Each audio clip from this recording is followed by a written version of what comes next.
I always thought my neighbor was just quiet. One of those guys who keeps to himself, mows the lawn at 6 a.m. and waves politely without ever saying much. But then came the late-night hammering, the mysterious packages, and the locked backyard gate. I knew something wasn't right, so I started watching. What I discovered, it changed everything. If you've ever had that gut feeling that something just isn't right with the person next door, this story is going to hit hard. Tap that like button, hit subscribe, and settle in. Because what started as mild curiosity turned into one of the strangest, most disturbing experiences of my life. And trust me, you won't see the twist coming. I live in one of those neighborhoods where people value privacy more than friendship. A nod here, a wave there, nothing more. That's how it was with my neighbor, Mr. Bellamy. At first glance, he was just ordinary, retired, maybe in his mid-60s, thin frame, gray hair, always wearing a cardigan no matter the weather. His lawn was always immaculate. No kids, no guests. Just him and his overly trimmed hedges. But one night, I heard something strange. Bang bang. Whirr. It was close to 11 p.m. I looked out the window and saw a dim, flickering light coming from his backyard, behind the tall wooden fence he'd recently installed. I brushed it off at first. Maybe he was fixing something. But it didn't stop. Night after night, I heard drilling, sawing, welding. Yes, welding. There was a weird blue glow, and he'd started getting packages almost every day. Long boxes, heavy crates, some with warning labels I couldn't make out. He always dragged them in fast, looking over his shoulder. Something was up. I told myself I was being paranoid, but part of me couldn't let it go. One afternoon, I casually asked him how he was doing while we both took the trash out. He didn't answer, didn't even look at me, just walked back inside without a word. That's when I knew. This wasn't normal.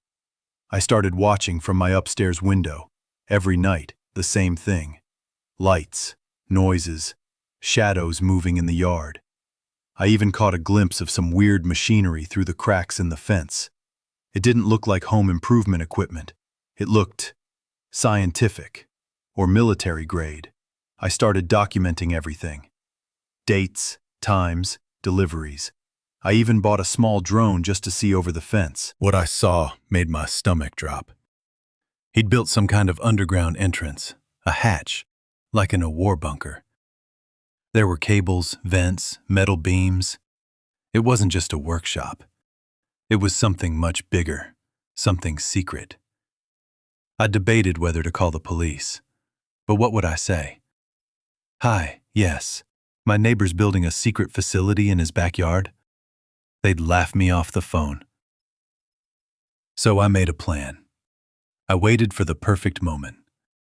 One Saturday afternoon he left, something he rarely did.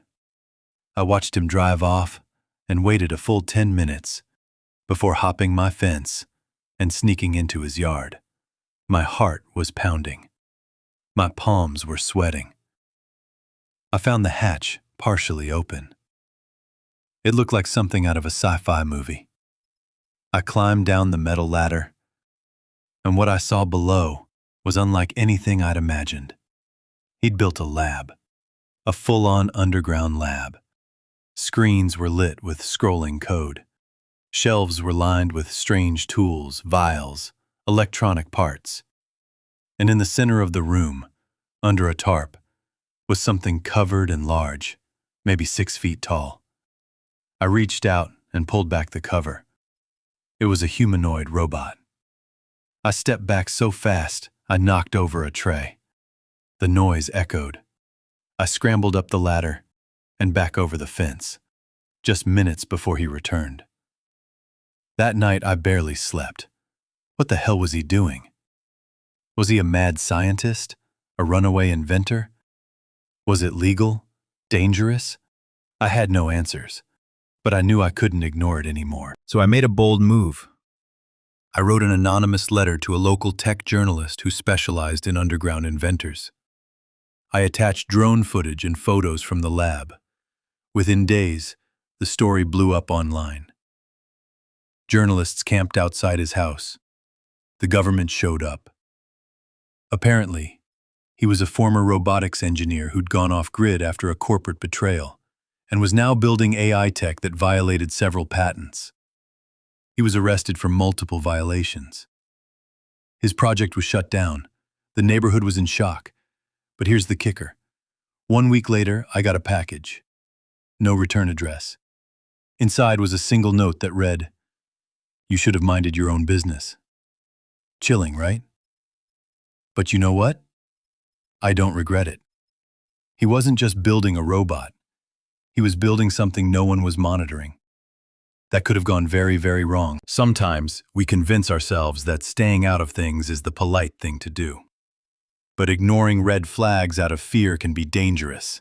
And while curiosity may have killed the cat, in this case, it might have saved the entire neighborhood in secret, in my neighborhood. I learned 2 things that night. 1, always trust your gut. 2, just because someone seems quiet doesn't mean they're harmless. And as for Mr. Bellamy, I hear he's in federal custody. His robot? Confiscated. His house? Condemned. If this story gave you chills, smash that like button and tell me in the comments, what would you have done in my shoes? And don't forget to subscribe for more insane real-life stories that prove, sometimes, your neighbor isn't just mowing the lawn. Thanks for watching.